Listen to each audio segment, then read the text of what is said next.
Dear Mr. Kniff, I understand that you're a psychiatrist. My wife doesn't know about me coming to see you, and I hate going behind her back like this. But there is something bothering me. Something she wouldn't understand. Something I've been keeping a secret all these years, and I'll be damned if I have to live another minute of it. Now, what I have typed down is both disturbing and abnormal. You might not believe it, and it may seem fake, but I'll describe it as best as I can. But there's really no rational way to describe the pure terror in which I experienced. It was a week before graduation, and I had agreed to work overtime on a Saturday. It was night, and the only two people that were there were me and one of my coworkers.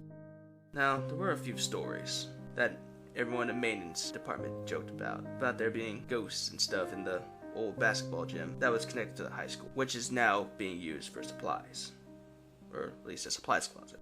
They stated that it was haunted because of some of the noises they heard. I myself believe in ghosts. Well, not really. Ghosts, but spirits, per se, who just don't move on. But I didn't believe those particular stories. I thought the noise was a result of faulty machinery, or the old building got a good creak every now and again. The coaches had gone into the gym that day to get some supplies and forgot to lock the door.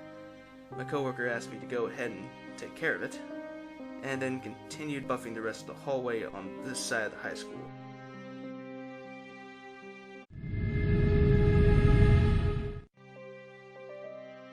As I made my way to the entrance of the old gym, I pulled my work keys out of my pocket, and as I was flipping through them, the light in the gym activated on its own.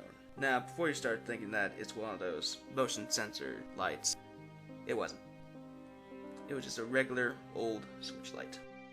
What the hell? I murmured to myself as I plopped my keys back inside my pocket and made my way through the entrance and up the stairs.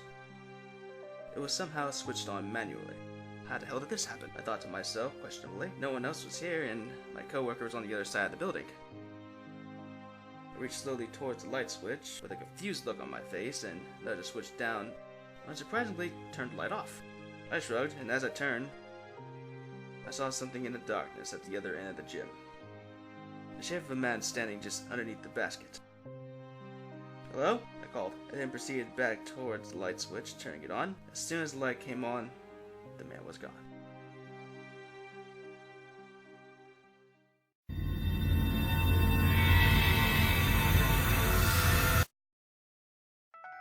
I couldn't make out the exact details of the man's design, but I could tell he was wearing some kind of cloak with a hood. I thought it was just a trick. I decided to check it out anyway. My footsteps echoed as I walked through the gym.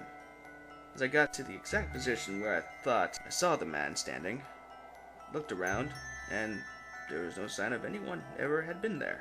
I rubbed my index finger and my thumb of my right hand against both my eyes.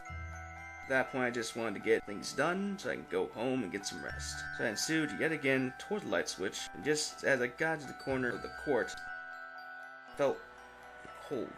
A chilling feeling rushed through my entire body, causing me to stop dead in my tracks.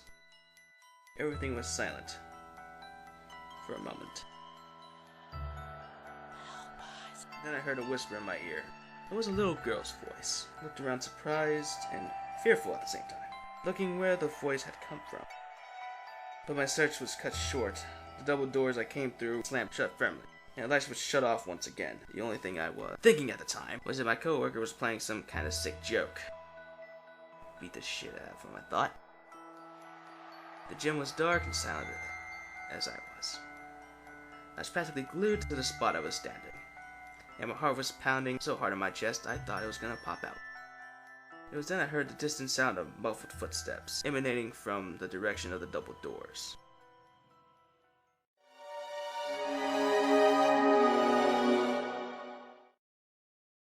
I called my coworker's name, assuming, or hoping, that it was him. Footsteps continued. Someone was making their way up the stairs. I could tell from the footsteps that whoever it was limping. I swallowed the lump in my throat as I saw what I thought was a little girl. At first, no more than 10 years old. A feeling of great relief swept through me as I clutched my chest. I laughed as I addressed the girl. Oh my god, a kid. You got me. You really... My eyes widened, and my knees shook. And my heart rate doubled again. Blood began to excrete from my body as the girl looked up at me. She was grisly mutilated. Her upper and lower lip had been forcibly torn off. Her face was broken and battered. Swollen bumps stemmed from the top of her head. Most of her hair was gone. One of her eyes was on her cheek. The other cheek was gone, revealing her teeth. She was missing an arm. Her leg was mangled and beaten until it was broken. Broken bone was popping out of her leg, and her clothes were torn. Her other eye was red and yellow, filled with agony, and it focused on me. I was in shock. Pure fear. I shook from top to bottom. The girl then began to grow in size, even more mutilated and even less human, until she was just about as tall as I was. She then let out a blood-curdling, inhuman scream as she grabbed for my neck. I shouted in fright as I pulled on her hands to try to force them off my neck. The long, sharp nails dig into my neck, and I felt blood rush down my back. I finally managed to break free as I stumbled and fell to the ground. When I looked up, that's when I realized she wasn't alone. 7 more mutilated and broken children, similar to her, derived from the shadows. My eyes widened, I shouted, and struggled to get to my feet. One of their heads fell and rolled slowly towards me, stopping right in front of me. It then looked at me and let out a scream, even more inhuman than the girl. I almost vomited as my eyes teared up in the process. They then started to run towards me, stumbling along the way. I ran as fast as my shaky legs could carry. One jumped and grabbed me by the foot. It then attempted to bite me, but I kicked it in the face and broke loose from its grasp. I looked back and saw they rushed after me without hesitation. It was dark, and as I looked forward, I didn't have time to make out the oncoming wall. I smashed headfirst into it. The thing's run flowed to a walk as I fell to the ground. I let out a groan of pain, reached and felt the open gash of blood streaming down my face. Dizzy and obstruct, I managed to get up again. Then one of the thing's hands shot out from the darkness and enveloped around my throat. I struggled to break free, but it was male and stronger than the girl. I punched it in the face, but it just screamed again and applied more pressure. I began to feel weak and my vision blurred. And as soon as I thought that I was going to die, it let me go. And turned. They were all looking in the same direction on the other side of the gym. They screamed normally this time, and they transformed back into their less mutilated forms. I thought I was going to start again. This time, they looked at me with fear in their eyes. They then stretched out their arms as they ran towards me, all of them at once screaming and asking for help. As they reached me, they burst into an abnormal form of smoke. As I leaned against the wall, I was petrified. My body was injured, my eyes were bloodshot, but it wasn't the end. I then saw what they were looking at. It was the man again, as he stood in the same spot he had before. My eyes had conveniently adjusted to the darkness, so I could see him more clearly. He wore a grayish-blackish cloak with a hood that covered his whole body and his face. I looked at him, and he looked back at me. And suddenly, he appeared in the middle of the basketball court, close to me. I jumped, shouted, and dared wildly. He just stood there staring at me. Then a faint, twisted, inhuman laugh, which made my blood go cold. I turned to my left, and he was standing there, right next to me. I shouted at the top of my lungs as a supernatural force lifted me off my feet and threw me clear across the gym. Then I faced down on the hard, cold floor as I attempted to get up and I heard the laughter grow louder from directly behind me. "Fuck you!" I shouted as I finally got up to my feet and then heard a whirling sound of wind rustling behind me. I turned and saw the kids again. They were no longer mutilated. They looked perfectly normal. The hooded man was in the center, also on top of some kind of swirling vortex of dark purplish light. The kids were being dragged into it slowly and forcibly. They looked at me for help. I felt really sorry for them, but I just couldn't move. My feet were literally stuck to the ground. I could only watch as they cried and screamed. Then they were sucked in. The hooded man stretched out his arms. An enormous amount of blood splattered everywhere, involving lots and lots of gore.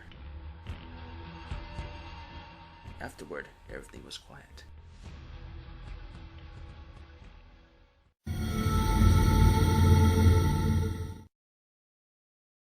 I wasted no time. I ran full speed towards the double doors and slammed myself against one of the doors. It was unlocked, and I stumbled and fell outside. My coworker looked down at me. He had come to check up on me, considering that I was gone for about an hour.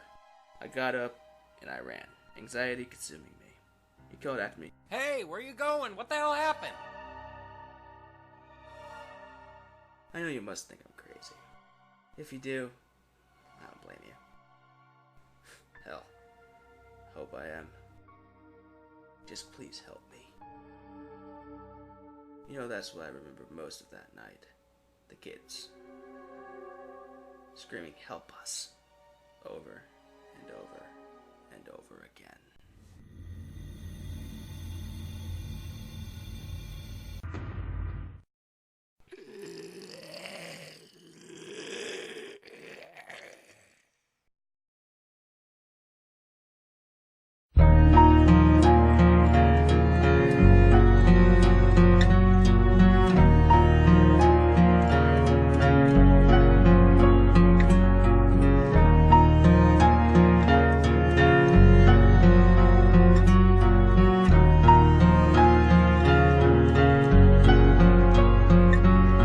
Don't turn away.